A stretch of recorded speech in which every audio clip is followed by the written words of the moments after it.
Now, there is something else about Melchizedek. He's not only a king, but he's also a priest. I'm sure you have never heard of this dual role of any king in this world.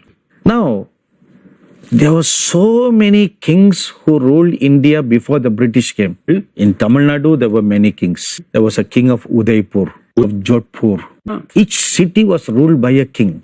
And I'm sure you may have read many history books about India. There were also many wonderful Islamic, Muslim kings, sultans who were ruling in many places in India. One famous sultan in the south is Tipu Sultan. And they all built very nice, beautiful palaces. The Mysore Palace is a very famous one. The palace in Rajasthan is another famous one. I don't know whether you have been to Udaipur. I have never been there. In pictures of the palace in Udaipur. So beautiful. In the same manner, take Tamil Nadu. Three main kings ruled Tamil Nadu. So in all the kings that ruled India and other countries of the world, they all had one role. They did not have two roles, only one role. They were kings, they were administrators. They wisely ruled the country. And taking care of their country and their citizens consumed most of their time. The Bible tells us, and also history tells us, a good and righteous king always carries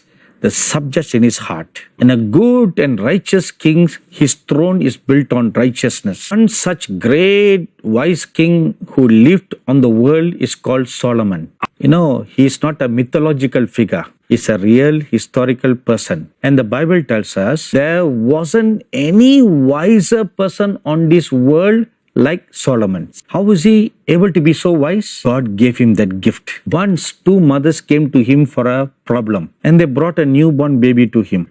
Both of them claimed that the baby belongs to them and both of them wanted the baby. So this matter came to the king. How is the king going to determine who is the real mother of this child? If such a problem happens today, what would I have said?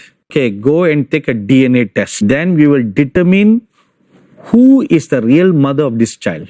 So today's scientific technology can prove who is the real mother, real father of the child. But in those days, there was no any such scientific development. So King Solomon sat quietly on his throne for a second. And then he got up from his throne and called his minister. Come here, soldier. A soldier came and stood. He told everybody in the court, since both mothers claim that this baby belongs to them, cut the baby in two and give one each to the mothers. Everybody was shocked in the palace. King Solomon's face never changed.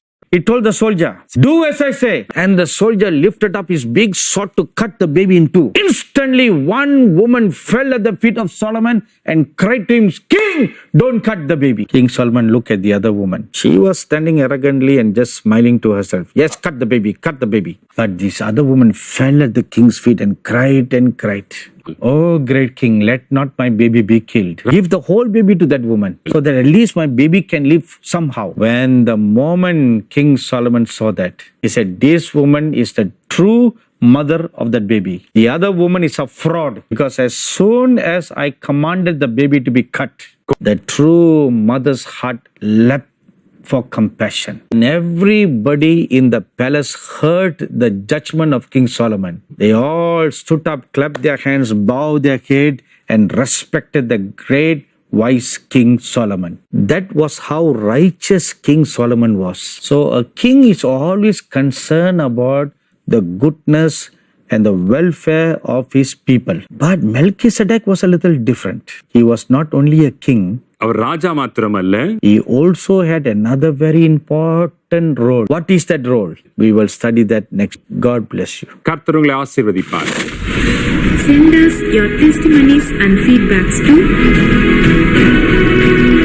Angel TV, Villivakkam, Chennai 49, Tamil Nadu, India. Email ID info@angeltv.org.